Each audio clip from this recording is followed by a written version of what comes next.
السلام علیکم ورحمۃ اللہ وبرکاتہ۔ اعوذ باللہ من الشیطان الرجیم، بسم اللہ الرحمن الرحیم۔ وارسلناہ الی مئۃ الف او یزیدون فآمنوا فمتعناہم الی حین۔ اس کے بعد ہم نے اسے 1,00,000 یا اس سے زائد لوگوں کی طرف بھیجا، وہ ایمان لائے اور ہم نے ایک وقت خاص تک انہیں باقی رکھا۔ رب اشرح لی صدری ویسر لی امری واحلل عقدۃ من لسانی یفقہوا قولی رب زدنی علما۔ سورہ صافات کی 2 آیتیں ہیں، آیت نمبر 147 اور 148، جس کی تلاوت اور ترجمانی ابھی ہم نے سماعت کی۔ گزشتہ سے اس سورت کا مطالعہ الحمدللہ جاری ہے اور یونس علیہ السلام کی قوم کا تذکرہ چل رہا ہے۔ اللہ تعالیٰ نے ان 2 آیات سے پہلے فرمایا، اور یقیناً یونس علیہ السلام بھی رسولوں میں سے تھا۔ یاد کرو جب وہ ایک بھری کشتی کی طرف بھاگ نکلا، پھر قرہ اندازی میں شریک ہوا اور اس نے مات کھائی۔ آخرکار مچھلی نے اسے نگل لیا اور وہ ملامت زدہ تھا۔ اب اگر وہ تسبیح کرنے والوں میں سے نہ ہوتا تو روز قیامت تک اسی مچھلی کے پیٹ میں رہتا۔ کیا تسبیح تھی جو یونس علیہ السلام نے کی؟ لا الہ الا انت سبحانک انی کنت من الظالمین۔ یہ تھی جو تسبیح یونس علیہ السلام نے مچھلی کے پیٹ میں رہ کر کیا۔ اب تو وہ ہمیں معلوم نہیں کتنے عرصے تک اس کے اندر رہے اور کب نکالے گئے، کتنا وقفہ، وہ ہمیں معلوم نہیں۔ تو اللہ تعالیٰ اتنا یہاں پر فرما رہا ہے کہ آخرکار ہم نے اسے بڑی سقیم حالت میں ایک چٹیل زمین پر پھینک دیا۔ اور یہ بھی گزشتہ ہمارے مطالعے میں بات آئی کہ کب 1891 میں اسٹار آف دا ایسٹ ایک جہاز پر ایک شخص جو ہے جس کا نام کیا تھا، جیمز بارٹلے، برطانیہ کے قریب، اس کو ایک مچھلی نے نگل لیا اور 24 گھنٹے کے بعد وہی لوگوں نے دیکھا کہ ساحل پر جو ہے وہ مچھلی مری پڑی ہے۔ تو فوراً یہ لوگوں نے جا کے اس کا پیٹ چاک کیا تو پتہ چلا کہ وہ اس کے اندر سے زندہ جو ہے نکلا۔ تو یہ جو واقعات ایسے ہیں تو یہ دلیل یہ ہوئی کہ اسی طریقے سے اللہ سبحانہ تعالیٰ نے یونس علیہ السلام کو بھی جو ہے مچھلی کے پیٹ میں لے جانے کے بعد انہیں دوبارہ صحیح سلامت سقیم حالت پر ساحل پر لا کر مچھلی سے جو ہے چھڑوایا۔ تو اللہ سبحانہ تعالیٰ کے لیے اسباب کی ضرورت نہیں ہے، اس کے لیے خلاف اسباب خلاف تدبیر جو ہے کام جو ہے یہ ہو جاتے ہیں۔ تو اس کا تذکرہ چل رہا ہے اور اس کا ذکر سورہ یونس آیت نمبر 98 میں فرمایا گیا، فلولا كانت قرية آمنت فنفعها ایمانها الا قوم یونس لما آمنوا كشفنا عنهم عذاب الخزي في الحیاۃ الدنیا ومتعناهم إلی حین۔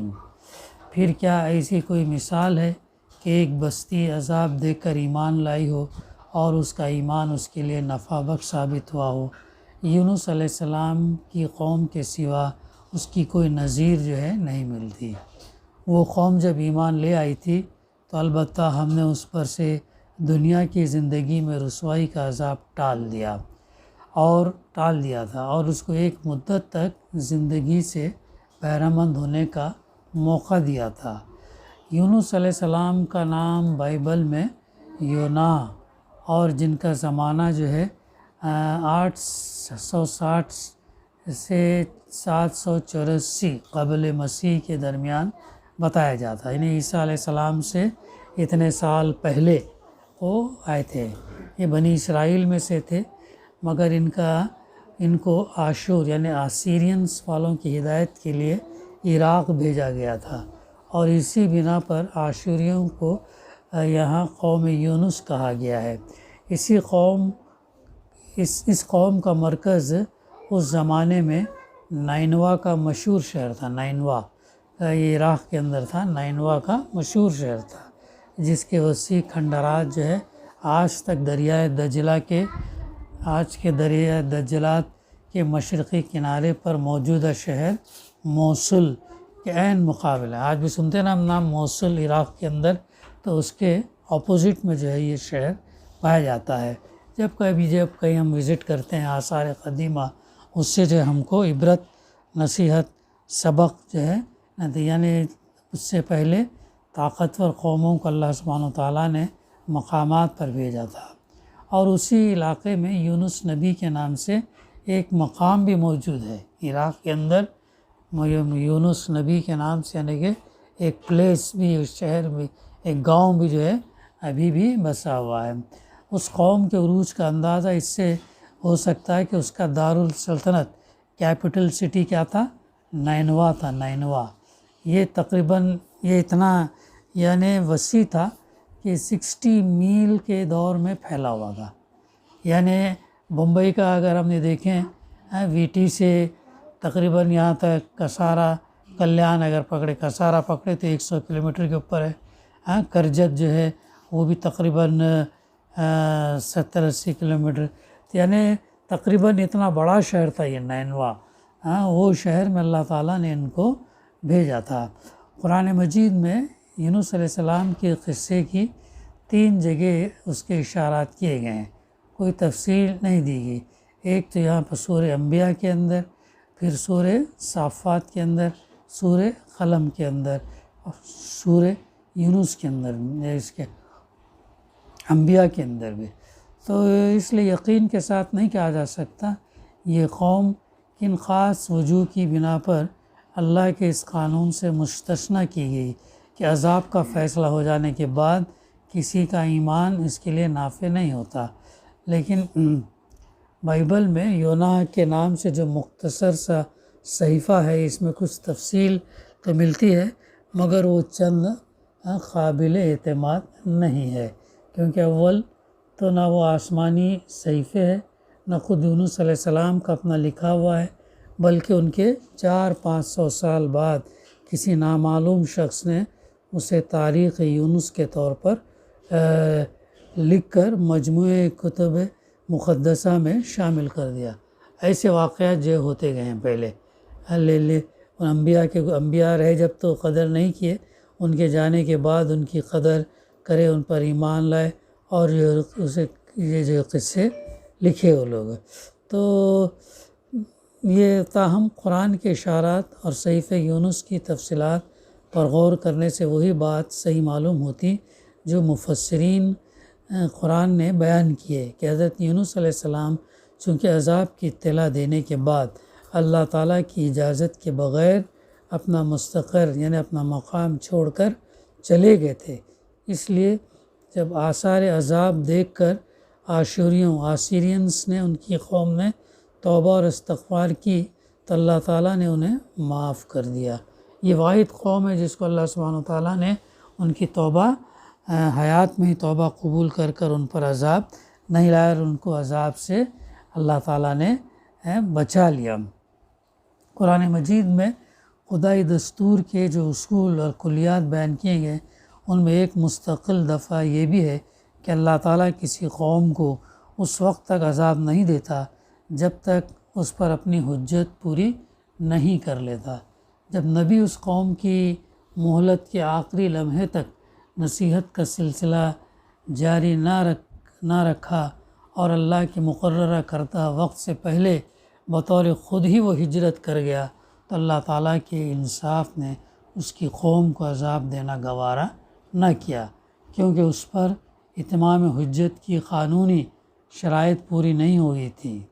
پھر جب یہ قوم ایمان لے آئی تو اس کی مہلت عمر میں اضافہ کر دیا گیا، بعد میں اس نے پھر خیال اور عمل کی گمراہیاں اختیار کرنی شروع کی۔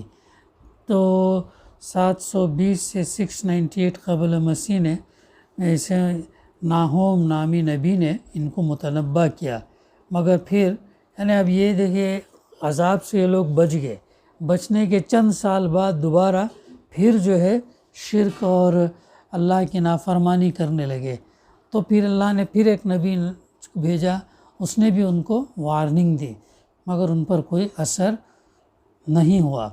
پھر صفنیہ نامی نبی کو بھیجا اللہ تعالیٰ نے 640 سے 609، عیسیٰ علیہ السلام سے قبل مسیح نے ان کو آخری تنبیہ کی، وہ بھی کارگر نہ ہوئی، وہ بھی افیکٹو نہیں ہوئی۔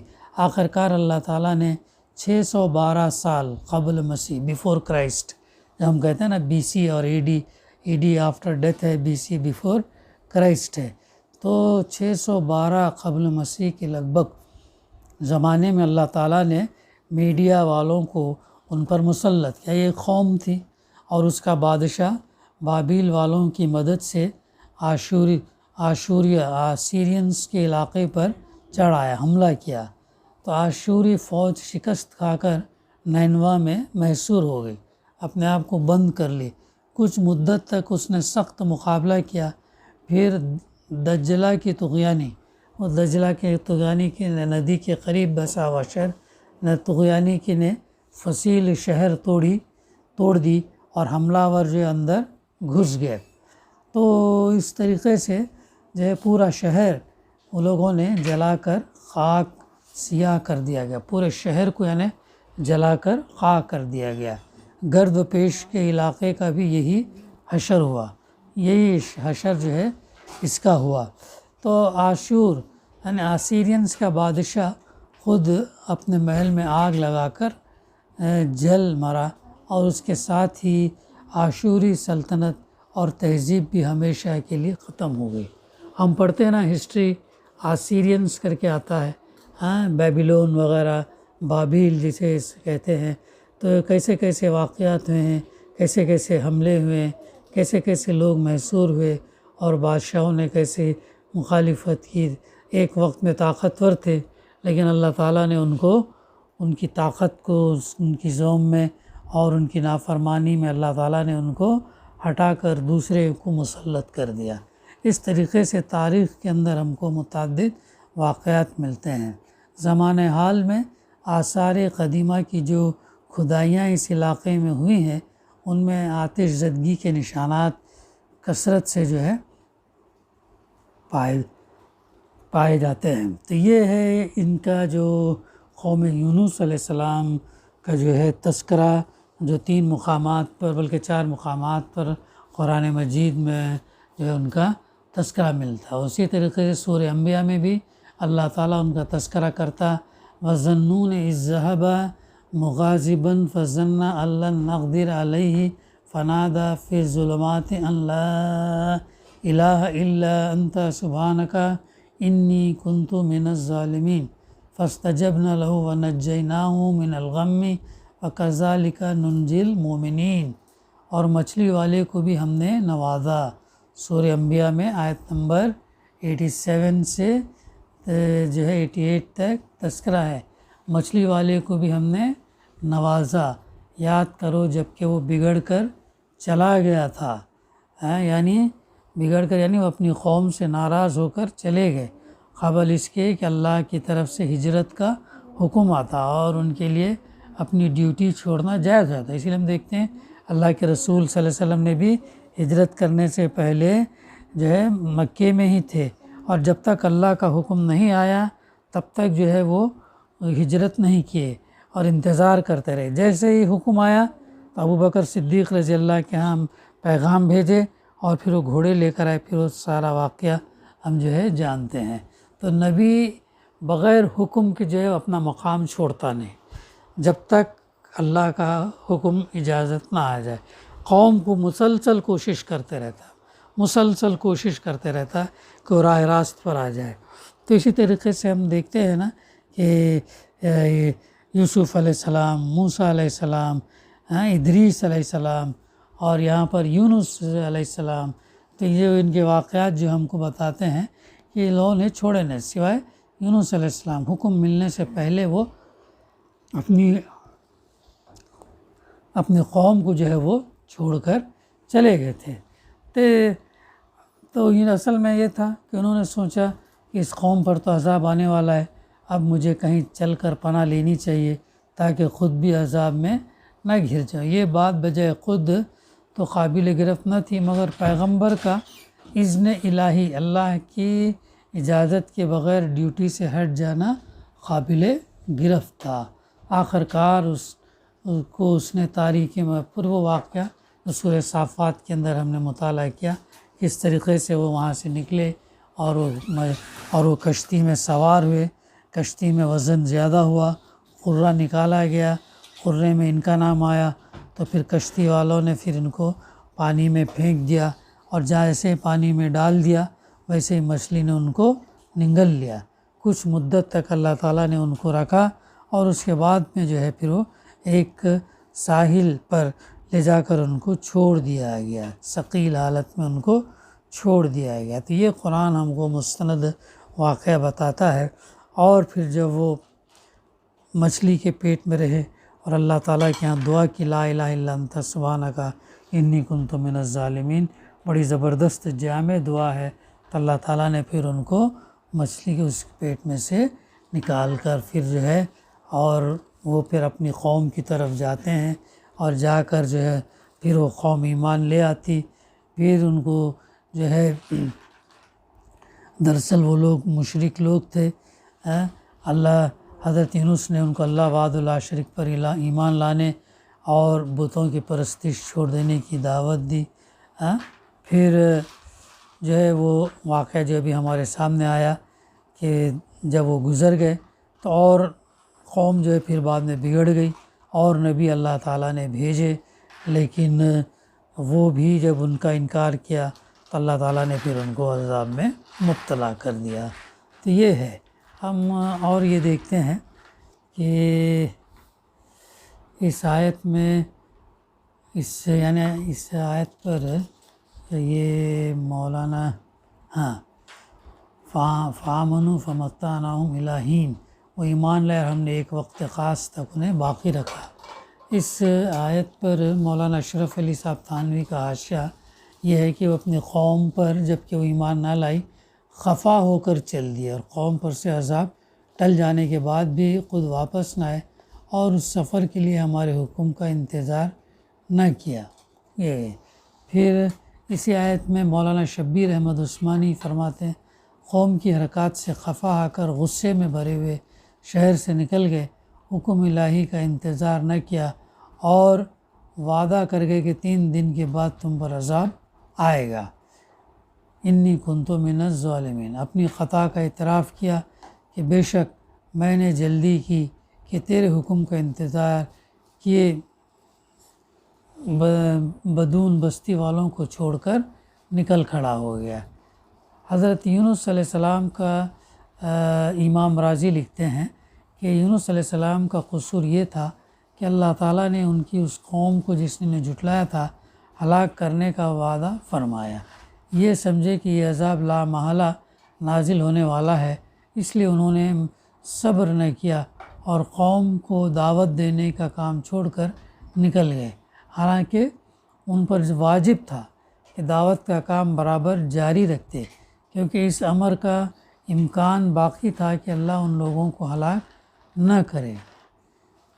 اس کے علاوہ امام علامہ آلوسی اذا ابقوا الی الفلک المشحون پر لکھتے ہیں، ابق کے اصلی معنی آقا کے ہیں، آقا کے ہاں سے غلام کے فرار ہونے کے ہیں، چونکہ حضرت یونس علیہ السلام اپنے رب کے اذن کے بغیر اپنی قوم سے بھاگ نکلے تھے، اس لیے اس لفظ کا اطلاق ان پر درست ہوا۔ پھر آگے چل کر لکھتے ہیں، جب تیسرا دن تو حضرت یونس اللہ تعالیٰ کی اجازت کے بغیر نکل گئے، اب جو ان کی قوم نے ان کو نہ پایا تو اپنے بڑے اور چھوٹے اور جانوروں سب کو لے کر نکلے، اور نزول عذاب ان سے قریب تھا، بس انہوں نے اللہ تعالیٰ کے حضور جو ہے راضی حضور زاری کی اور معافی مانگی، اور اللہ نے انہیں معاف کر دیا۔ تو اس طریقے سے جو ہے ہم یہ دیکھتے ہیں کہ اللہ تعالیٰ نے پھر وہ قوم اس عذاب جو اس قوم پر سے ٹال دیا۔ پھر سورہ قلم میں کہ آیت فاصبر لحکم ربک ولا تکن کصاحب الحوت، اور مولانا شبیر احمد صاحب کا حاشیہ یہ ہے، یعنی مچھلی کے پیٹ میں جانے والے پیغمبر حضرت یونس علیہ السلام کی طرف جو ہے مکذبین کے معاملے میں تنگ دلی اور گھبراہٹ کا اظہار نہ کیجیے۔ اور اسی آیت کے فقرے وہوا مخزوم اور حاشیہ تحریر کرتے ہوئے مولانا فرماتے ہیں، یعنی قوم کی طرف سے غصے میں بھرے ہوئے تھے، جھنجھلا کر شتابی عذاب کی دعا بلکہ پیشنگوئی کر بیٹھے ہیں۔ یہ مفسرین کے ان بیانات سے بات واضح ہو جاتی کہ تین قصور تھے جن کی وجہ سے حضرت یونس علیہ السلام پر عتاب ہوا۔ ایک یہ کہ انہوں نے عذاب کے دن کی خود ہی تعین کر دی، خود ہی ڈیسائیڈ کر لیا۔ حالانکہ کون ڈیسائیڈ کرتا؟ اللہ تعالیٰ کرتا، لیکن انہوں نے خود، اللہ تعالیٰ کی طرف سے ایسا کوئی اعلان نہ ہوا تھا۔ دوسرا یہ کہ وہ دن آنے سے پہلے ہجرت کر کے ملک سے نکل گئے، حالانکہ نبی کو اس وقت تک اپنی جگہ نہ چھوڑنی چاہیے جب تک اللہ تعالیٰ کا حکم نہ آ جائے۔ تیسرے یہ کہ جب اس قوم پر سے عذاب ٹل گیا تو واپس نہ گئے۔ تو یہ تھے عنصر تھے جو کمزور تھے یونس علیہ السلام کی واقعات کے اندر جو ہے مفسرین جو ہے اس میں اپنی رائے رکھتے ہیں۔ یہ تھا تذکرہ یونس علیہ السلام کا واقعہ سورہ صافات کی روشنی میں، سورہ یونس اور سورہ انبیاء اور مختصر سا سورہ القلم جہاں پر ان کا تذکرہ ملتا ہے، ہم نے اسے مطالعہ کیا۔ دعا ہے کہ اللہ سبحانہ وتعالی ہمیں کہنے سننے سے زیادہ عمل کرنے کی توفیق عطا فرمائے۔ ربنا تقبل منا انک انت السمیع العلیم وتب علینا انک انت التواب الرحیم۔ صلی اللہ تعالیٰ علی خیر خلقہ صحابہ اجمعین، الحمد للہ رب العالمین۔